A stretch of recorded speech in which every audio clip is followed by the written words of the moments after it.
Bagaimana hukum ketika sahur tiba-tiba azan? Apakah makanannya harus dimuntahkan? Itulah gunanya imsak. Imsak. Pas sedang makan,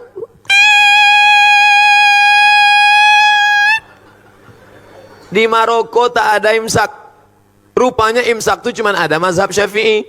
Maroko mazhabnya Maliki, tak ada. Jadi kami makan aja. Makan. Pas sedang makan, Allahu Akbar, Allahu Akbar.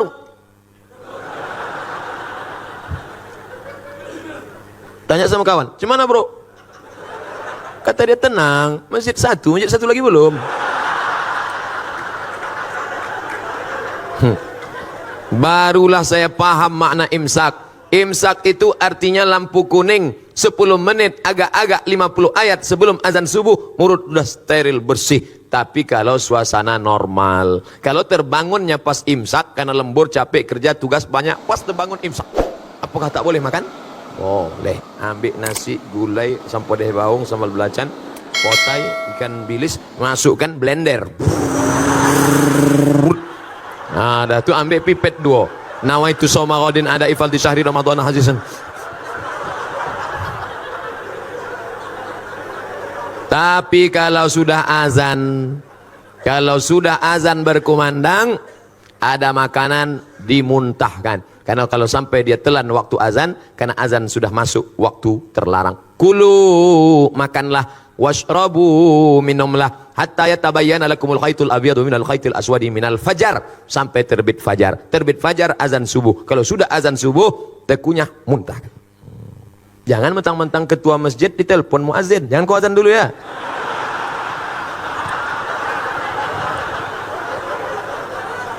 Banyak orang menyalahgunakan kekuasaan sekarang ini. Barakallahu fi umrik Ustaz. Semoga Allah memberikan berkah pada umurmu Pak Ustaz. Jawabannya, wa iyyakum wa jazakumullah khairan. Semoga kau juga begitu, kau diberikan Allah balasan baik. Semoga Ustaz dan keluarga sehat selalu serta umur yang panjang. Amin. Mau tanya, apa hukumnya seorang TKW pergi melaksanakan haji umrah? Karena ada yang bilang katanya hukumnya dayus. Mohon penjelasannya Pak Ustaz. Dayus itu orang yang tak ada rasa cemburu kepada anak, pada bini. Bininya keluar rumah tak menutup aurat. "Pak, tadi ku tengok bapak, istri bapak dibawa orang." "Biarlah, tak apa-apa." "Dibawanya ke hotel tadi Pak." "Kau aja baru tahu, aku diam aja." Gitu. Itu dayus tuh. Semiskin-miskinnya Bangladesh, tidak ada TKW Bangladesh. Tak ada TKW Bangladesh. Laki-laki saja yang bekerja Bangladesh. Saya kalau sudah ngomong sama orang Bangladesh ini bingung saya. Antara iya sama tidak kepalanya. Kaya hal hai deke, aca-aca coach sudah. Entah iya entah tidak apa. Tak ada perempuan. Tapi karena kita sulit ekonomi, saudara-saudaraku yang menjadi TKW di Hong Kong, yang menjadi TKW di Taiwan, menjadi TKW dimanapun, kalian bekerja, jaga kehormatan kalian, berjaga dengan perempuan. Karena hukum kalian itu aslinya tak boleh, tapi karena hukum darurat, kalau tidak bekerja di sana mati, kuli. Semiskin-miskin kita masih petani, tapi di sana buruh tani, bekerja tempat orang, tak ada sawahnya, menumpang di tanah orang, akhirnya merantau dia. Nah, ini tanggung jawab siapa ini? Kalau ekonomi umat bangkit, insya Allah selamat bangsa ini insya Allah. Apakah sholat taubat boleh dilaksanakan setiap malam sebelum tahajud? Mantap. Nanti malam begitu bangun mandi.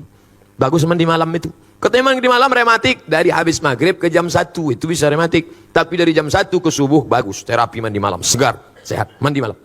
Mandi. Habis mandi, bersih semua, ambil parfum no alkohol, sapukan ke tangan, ke leher. Malaikat rahmat suka mendekati orang yang harum-harum. Turun dia mendekati. Innal malaikata tata'adza. Malaikat tersakiti mencium bau. Itu makanya Nabi melarang orang makan jengkol, melarang orang makan bawang putih, bawang merah ke masjid. Terganggu malaikat. Pertama sholat sunat wudu. Usolli sunnatal wudu. Habis itu sholat sunat taubat. Habis itu sholat sunat hajat. Habis itu sholat sunat tahajud. Jangan witir lagi, karena udah witir di masjid. Tak boleh 2 kali witir dalam semalam. Ayatnya Pak Ustadz, apa ayat paling panjang yang kau hafal? Wal asri Pak Ustadz. Yang kedua, inna a'tayna Pak Ustadz. Biar tahu saya mengagak-agaknya. Habis itu kuliah. Habis itu kulhu. Habis itu trikul dulu Pak Ustadz. Kuliah. Dah, kalau begitu begini settingnya. Salat sunat wudu, wal asri dulu. Ayat kedua kul huwallah. Salat sunat hajatnya nanti inna a'taina. Habis itu kul huwallah rakaat kedua. Salat sunat taubatnya rakaat pertama kuliah, rakaat kedua kulhu.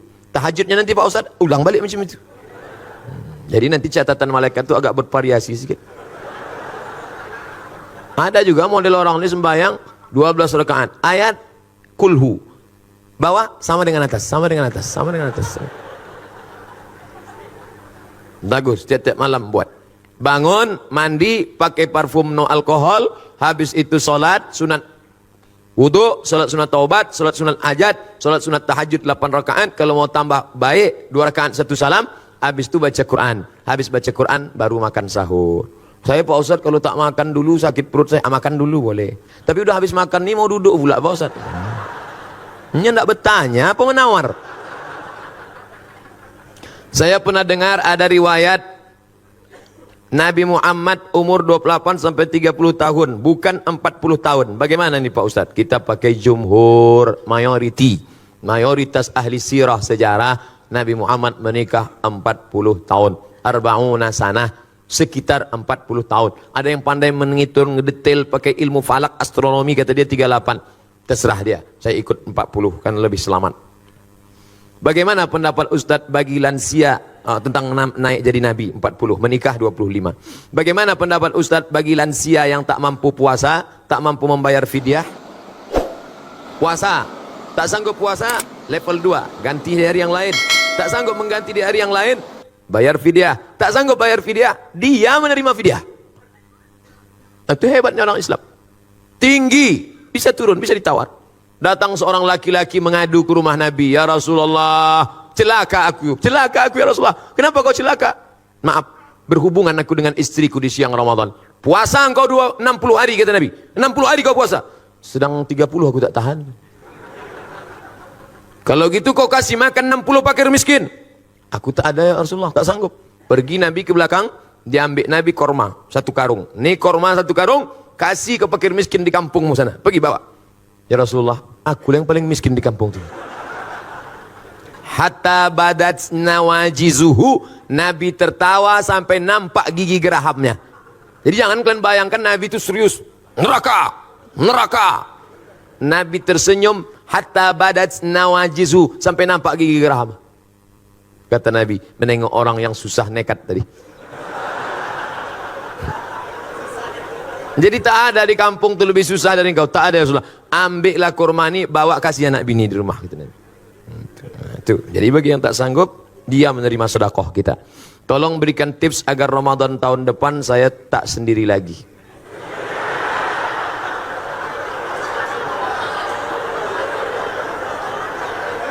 Pertama, dekati Ustadz. Dekati Ustadz. Ustadz Noki, Ustadz siapa, tanya dia, Ustadz ada stok-stok Ustadz. Tolong dulu Ustadz, aku cukuplah tahun ini bangun pakai jam weker nih. Aku takut tahun muka pakai mercun lagi nampak. Kalau bisa adalah yang membangunkan Pak Ustadz. Ustadz ini banyak stok ini. Ustadz banyak. Khawatir kita kalau tak kita ambil, dia ambilnya sendiri. Minta sama dia. Tapi jangan lupa doa. Skenario ilahi begitu indah. Kalau tak percaya, tanya sama orang-orang tua kita. Coba datangi Pak Rifai Rahman, tanya beliau, Pak, gimana Bapak jumpa ibu dulu? Ceritanya pasti indah. Beda sama orang sekarang. Orang sekarang tanya, Bang, iya, gimana Bang jumpa kakak dulu? Salah sambung.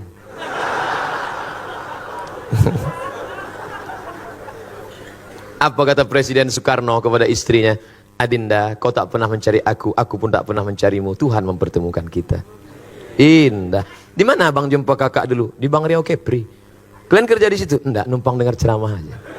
Gimana ceritanya? Pas balik hilang selap. Pas sedang cari-cari itu terantuk kepala. Itulah apa?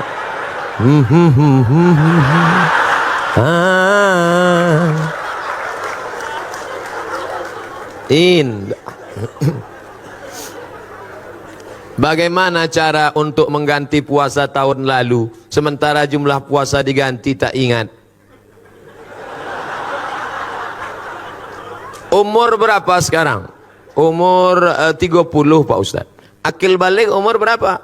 10 Pak Ustadz. Berarti 20 tahun yang error nih. Iya. Dulu puasa berapa hari dalam sebulan?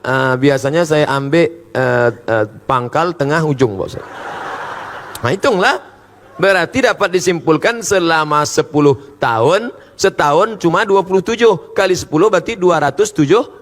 270 kali 3. Ah, itulah ganti. Banyak tuh Pak Ustaz. Siapa nyuruh tinggalkan?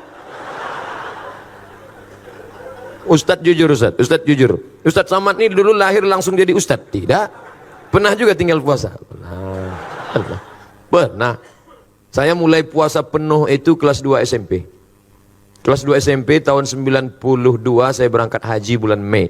Balik dari haji, kau sudah haji, tak boleh tinggal sembahyang, tak boleh tinggal puasa, tak boleh pacaran. Maka saya tak punya pacar. Banyak menyesal sekarang. Itu pula manfaatnya kita haji muda itu, menjaga diri kita. Jadi sebelum itu ada juga tinggal berapa hari. Saya sedang puasa, datang kawan bawa soto Medan. Mat, ayo makan, puasa aku bilang. Ini ha kita. Ha kata dia. Wah nengok soto Medan ni. Tapi dah saya ganti dah.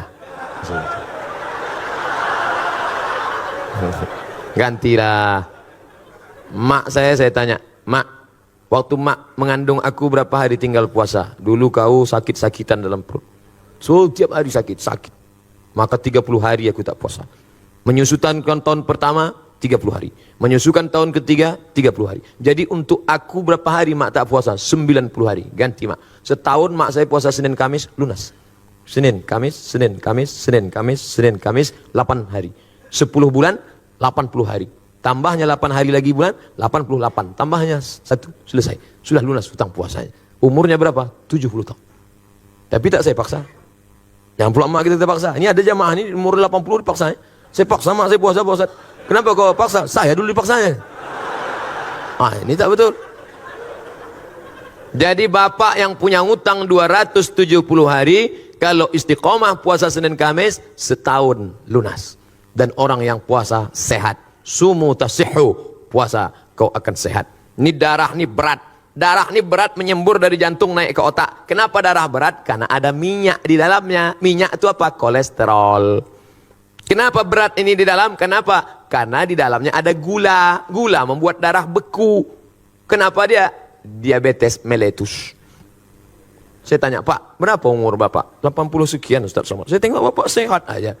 Iya. Apa rahasianya Pak? Saya tak pernah makan goreng-gorengan Ustaz. Kami sayur tak pakai santan, tak ada kolesterol. Sayur bening, tak pakai minyak. Bayam ini bening. Kemudian ikan itu dipanggang, tidak pakai minyak. Minyak bekas dipakai 2 kali, 3 kali. Itulah penyakit.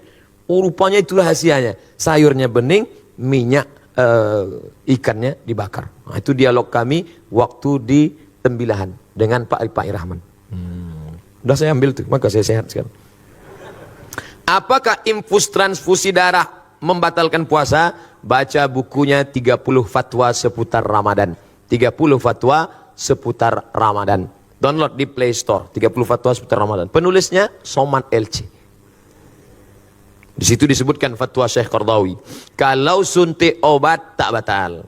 Suntik obat tak batal. Darah diambil tak batal. Tapi kalau infus batal. Karena infus itu makanan. Jadi kalau ada bersuntik obat sakit demam batuk tak batal. Tapi kalau infus, karena kalau orang-orang kaya, orang berduit, masuknya 2 botol. Habis itu keluar deh. Nah, upaya udah 2 botol masuk. Pas buka bapak tak buka, sedikit aja. Udah kenyang duluan. Nah, oleh sebab itu maka suntik obat tak batal, suntik infus batal. Itulah kaji kita, mudah-mudahan menambah amal soleh.